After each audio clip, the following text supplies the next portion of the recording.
Introduction, page 47. Ben oui, il va l'expliquer. Et c'est là en vérité un des stratagèmes du penchant au mal, une de ces ruses que d'accabler le cœur des hommes par un travail ininterrompu, de sorte qu'ils n'ont plus de loisir pour analyser et méditer sur la voie à suivre. Le penchant au mal sait bien qu'il suffit de peu de temps aux hommes pour prendre garde à leur voie, et qu'aussitôt ils font le deuil de leurs mauvaises actions en les regrettant progressivement jusqu'à rompre entièrement, les gamrer entièrement avec la faute. Alors, qu'est-ce que nous explique maintenant le Ramchal? Il nous explique que un des dangers les plus graves qui menace l'homme, c'est d'être en permanence occupé. De ne pas se laisser le temps de la réflexion. De ne pas se laisser le temps de l'observation. En effet, si l'homme prenait le temps de réfléchir à ce qu'il a fait et ce qu'il va faire, il changerait bien souvent la voie qu'il a choisie. Et là, nous dit le Ramchal quelque chose d'intéressant. C'est que ce fait d'être tellement occupé, avoir tellement de choses entre guillemets à faire, c'est une des ruses employées par le Yetzer Hara pour empêcher que les hommes fassent tchouva. On n'aurait peut-être pas pensé à ça, mais il va nous amener un exemple historique de cela.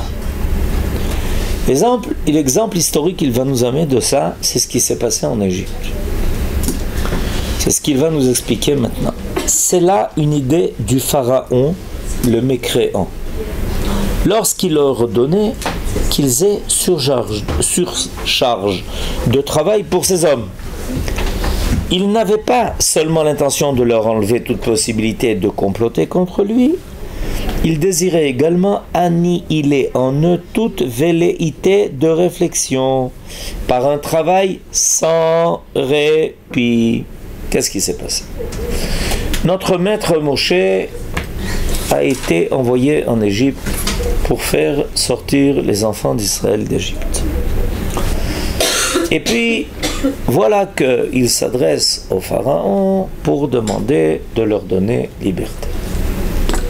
Et le pharaon ordonne immédiatement de doubler le travail qui leur sera imposé. C'est intéressant. Pourquoi cette réaction? Pourquoi est-ce que le pharaon, qui jusqu'à présent, par exemple, fournissait de la paille pour faire des briques, dit qu'à partir de maintenant, les enfants d'Israël devront continuer à fournir la même quantité de briques sans paille, sans qu'on leur donne les matières premières nécessaires. Ils devront obtenir par eux-mêmes les matières premières nécessaires, ce qui évidemment va les obliger à travailler encore beaucoup plus. Parce que le pharaon, c'est un secret. On ne peut pas libérer un homme qui ne veut pas être libre. On ne peut pas libérer par la force des gens qui n'ont pas pensé à leur liberté. J'explique. Les enfants d'Israël sont en exil depuis longtemps en Égypte. Et depuis longtemps, ils sont astreints à un dur labeur. Ils travaillent comme des forcenés. Et on finit par s'habituer même à cela. À penser que c'est normal qu'on se lève le matin, qu'on reçoive au départ 20 coups de bâton. Qu'au milieu de la journée, on en reçoive encore 20, et qu'à la fin de la journée, on en reçoive autant. Pour quelle raison? Aucune. Si ce n'est le fait de se sentir asservi sous le joug permanent de l'Égypte. Et le pharaon entend que tout d'un coup arrive quelqu'un qui a la saugrenue idée de les libérer. Saugrenue évidemment entre guillemets. Et il comprend qu'à partir de là, risque de provoquer un processus où les gens vont commencer à dire mais on en a marre, enfin que c'est quoi ça? Pourquoi est-ce qu'on est obligé de travailler autant? Pourquoi est-ce qu'on est asservi? Pourquoi est-ce qu'on ne penserait pas à notre liberté? Alors le pharaon emploie une méthode extrêmement importante au niveau psychologique qui va être reprise très souvent jusqu'à même aujourd'hui. Cette méthode dit la chose suivante: si un homme n'a pas le temps de réfléchir, il n'aura pas le temps de réfléchir non plus aux bonnes choses. Donc on va abasourdir les gens par le travail. Quand ils seront abasourdis par le travail, ils n'auront plus aucune envie, idée, pensée de se révolter, de se préparer à leur liberté, de penser bichlal qu'ils peuvent être libres. Voilà l'idée que le pharaon a mis en place. Il y a de cela 70 ans, il y a un peuple terrible et horrible, avec un dirigeant qu'on n'avait jamais encore vu, qui a ouvert des camps de travail. Et à l'entrée, la devise était le travail libère. En réalité, il libère de quoi? De la pensée. Dans ces camps de travail, on asservissait les gens au travail jusqu'à ce qu'ils en meurent. Et on s'est très souvent posé la question de savoir pourquoi les gens ne se sont pas révoltés, quoi qu'il y en a eu qui se sont révoltés. Pourquoi les gens ne se sont pas battus, quoi qu'il y en a une petite partie qui s'est battue. Parce qu'en réalité, la méthode employée était la méthode du pharaon. Cette méthode consistait à ne laisser jamais aucune seconde de répit. Quand on ne travaillait pas, on devait être à l'appel. Quand on n'était pas à l'appel, on devait nettoyer. Quand on n'était pas nettoyé, on vous réveillait au milieu de la nuit pour faire un nouveau appel. Et c'était toujours quand c'était le moins attendu, dans le but d'abasourdir les gens. Pourquoi est-ce que le Ramchal nous parle de cela? Parce qu'il veut nous expliquer que ça, c'est quelque chose qui peut être provoqué par autrui. Mais il y a aussi une situation où l'homme lui-même se place dans une seule situation. L'homme lui-même. Il ne se donne pas le temps de s'asseoir, de penser, de réfléchir, de vérifier, de décider de la valeur de ce qu'il fait. Il se met dans un engrenage qui ne lui laisse aucune possibilité d'auto-réflexion. Il ne se laisse aucune possibilité de peser et contrepeser ce qu'il fait. Alors, quand c'est fait par quelqu'un qui est extérieur à toi, évidemment c'est un méchant. C'est un rachat.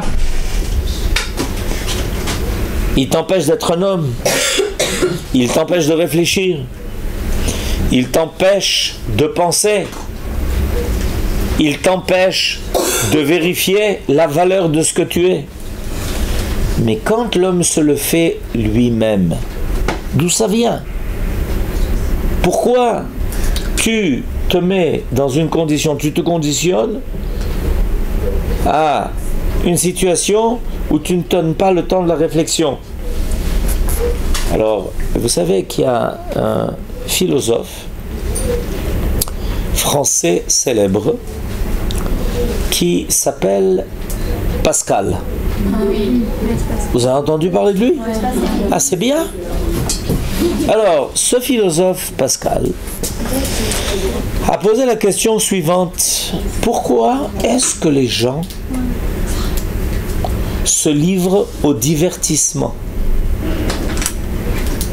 Pourquoi ils cherchent sans arrêt à se divertir? Et alors ils inventent. Une fois, c'est le théâtre. Une fois, c'est le cinéma. À son époque, ça n'existait pas encore. Une fois, c'est l'Internet. Une fois, c'est le téléphone. Une fois, c'est le iPhone. Une fois, c'est le biphone. Enfin, peu importe, il y a toujours quelque chose qui marche. Réponse de monsieur le philosophe Pascal, qui était un grand mathématicien et un grand philosophe. Parce que les gens ont peur de penser aux questions fondamentales de la vie. Ils se retrouvent en face de questions existentielles et ça les effraie. Ils ont peur de commencer à penser à la raison de la vie, au but de l'homme sur terre, pourquoi le monde a été créé, quel est mon rôle, qu'est-ce que je dois faire, est-ce que je suis moral ou immoral. Lui-même était un chrétien croyant, mais il dit, vous savez, c'est ça, les gens ne veulent pas se laisser une minute de temps et de réflexion. Toujours, il y a toujours quelque chose. Alors, tu te laisses toujours attraper par quelque chose qui va te sortir de toi-même et qui va faire que tu ne te rencontres pas, tu n'as pas la possibilité de rencontrer ton propre être. Alors ça conduit à des situations terribles où les gens sont dans un engrenage et ils prennent même pas le temps de vérifier, de dire mais il faut arrêter, c'est quoi cette histoire? Ma vie, elle vaut quelque chose. Ma vie doit amener quelque chose. Elle a une valeur. Pourquoi je suis dans cet engrenage? Il y en a même qui ont, comment dirais-je, formulé cela comme ça. Métro, boulot, dodo. D'accord? Mais en réalité, ça veut dire quoi? Ça, c'est ce que ça veut dire. Métro, boulot, dodo. Métro, boulot, dodo. C'est-à-dire qu'en fait, rien. Je suis rien. Voilà, c'est bien, je vois que ça vous réveille et ça vous rappelle des choses. Eh bien, nous dit le Ramchal, c'est le problème. Le problème, c'est que le penchant au mal, c'est que s'il reste un temps libre à l'homme, un temps de réflexion, un temps d'étude, un temps où on lui pose des questions, où il se pose des questions, il va finir par se réveiller et s'éveiller en disant je fais des choses qui... Alors malheureusement on voit des gens qui arrivent à leur fin de leur vie et qui commencent à regretter. Ils terminent une longue existence et ils disent au bout du rouleau, si j'avais su. Voilà, j'ai dépensé une vie de dizaines d'années. À quoi faire? Dommage, si je l'avais su avant, ben j'aurais changé, j'aurais fait autre chose, j'aurais consacré ma vie à autre chose. Alors, étant donné que nous sommes jeunes, surtout vous d'ailleurs, il vaut mieux y penser au début plutôt qu'à la fin. Si on n'a pas de réponse. On n'a pas de réponse à quoi? Non, si on n'a pas de réponse à nos propres questions. On les cherche et on pose les questions nécessaires. Des personnes qui, quand elles pensent, elles tombent dans le mal. Pardon? Des personnes que, quand elles pensent, elles tombent souvent dans le mal. Enfin, pas souvent, mais ça... Les personnes pensent, elles tombent dans le mal. Nachon, si on laisse ces pensées s'égarer, ça rejoint la question qui a été posée. Mais en réalité, il est clair qu'il y a autant de réponses que de questions. Quand l'homme pose des questions, est-ce que ma vie a un but? Bien sûr. Si ta vie n'a pas un but, tu n'aurais pas été créé. Tu ne serais pas là. Tu n'existerais pas. Il n'y a rien d'inutile sur terre. Rien. Surtout pas un homme. Alors qu'est-ce que tu amènes? Qu'est-ce que tu fais? Qu'est-ce que tu apportes? Quelle est ta plus-value? C'est vrai que les réponses ne sont pas toujours faciles. Il faut les chercher. Des fois, ça demande des années de travail. Comme le rôle de l'homme. Mais Comme le rôle de l'homme. Nachon, comme le rôle de l'homme, il ne se vérifie pas dès le début. Nachon, ça peut prendre des dizaines d'années. C'est Nachon, je suis d'accord. Mais on n'a pas le droit d'y renoncer. On n'a pas le droit de finir sa vie en se disant « Mais ma vie a été inutile. C'est dommage. Qu'est-ce que j'ai fait? Comment ma vie s'est dépensée? À rien. » Alors, il faut prendre ce temps. Et l'avantage que nous avons, nous, il y a un avantage énorme, immesurable. Il est tellement, cet avantage est tellement extraordinaire qu'on ne réalise même pas le miracle qui nous est arrivé. C'est qu'on a quelque chose qui nous guide. Il y a un auteur célèbre, Maïmonide, qui a écrit « Le guide des égarés ». Des gens qui s'égarent. Et il y a un guide. Mais toute la Torah est le guide des égarés. La Torah, c'est le guide des égarés. C'est pas seulement le livre de Maïmonide qui s'appelle le guide des égarés. C'est toute la Torah qui est cela. C'est-à-dire que la Torah, non seulement elle nous aide à donner des réponses, elle nous aide même à formuler les questions. C'est encore plus extraordinaire.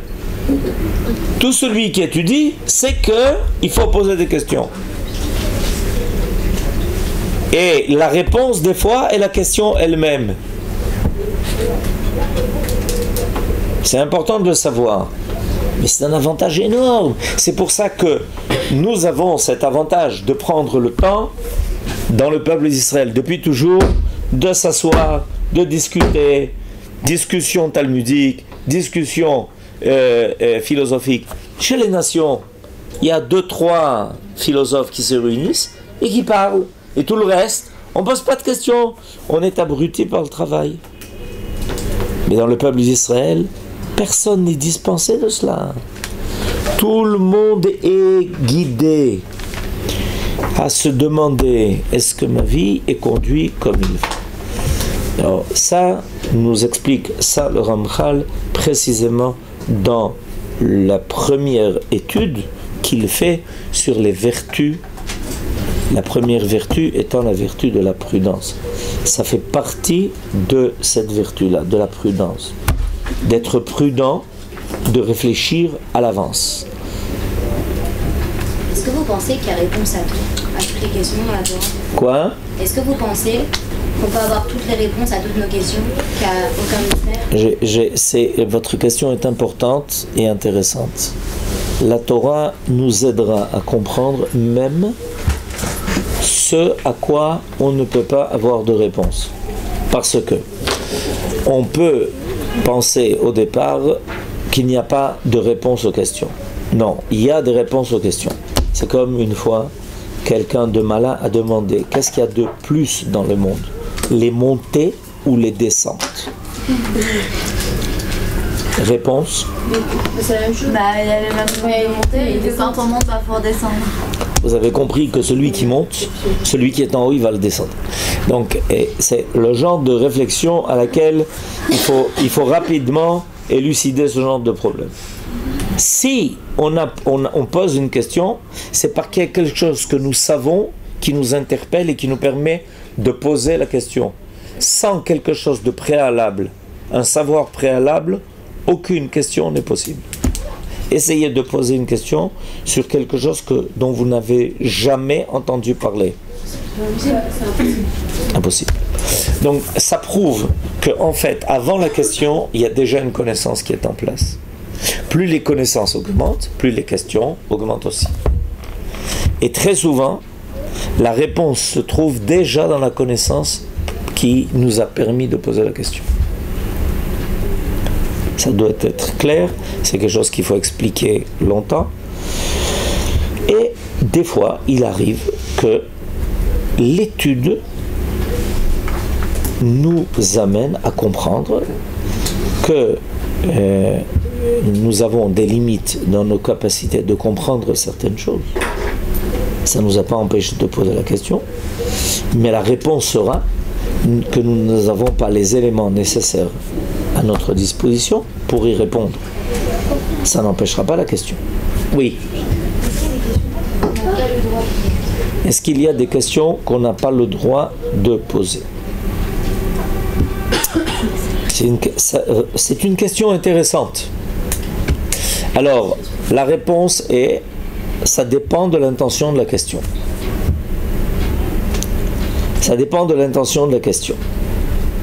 Et très souvent, quand quelqu'un pose la question, comme je disais tout à l'heure, il est persuadé, le but de la question ne doit pas être de se mettre en difficulté. Ça doit être sincère. Si c'est sincère, alors la question est bonne et très souvent en elle-même, elle amène la réponse. Alors, quand on dit qu'il y a des questions qu'on n'a pas le droit de poser, d'abord, on a le droit de poser des questions. Deuxièmement, il est possible que celui qui affirme ça, c'est parce qu'il sent que la question qui est posée n'est pas être posée pour recevoir une réponse, mais être posée pour être provocatrice. Pardon ? Quand on touche vraiment au fond de quelque chose et qu'on veut... Avant la création, comme ça. Okay. Alors, quand on vous dit qu'on n'a pas le droit de poser de questions sur quelque chose, sur ce qui a précédé la création, la réponse doit être qu'est-ce que la création est par rapport à l'homme et qu'est-ce que veut dire le temps d'avant création pour l'homme qui n'a pas encore été créé. Comment l'homme créé peut-il penser à quelque chose qui a précédé la création? Ça fait partie d'une essence auquel il n'appartient pas. Donc c'est pas qu'on n'a pas le droit de poser la question, c'est qu'on pose la question et on lui explique c'est que sa question n'a pas de place, c'est la réponse. La question n'a pas de place dans un monde qui ne fait pas partie de ton essence. Vous avez compris? Mais c'est pas que la question n'a pas pu être posée. Elle a été posée, il y aura une réponse. Shabbat Shalom.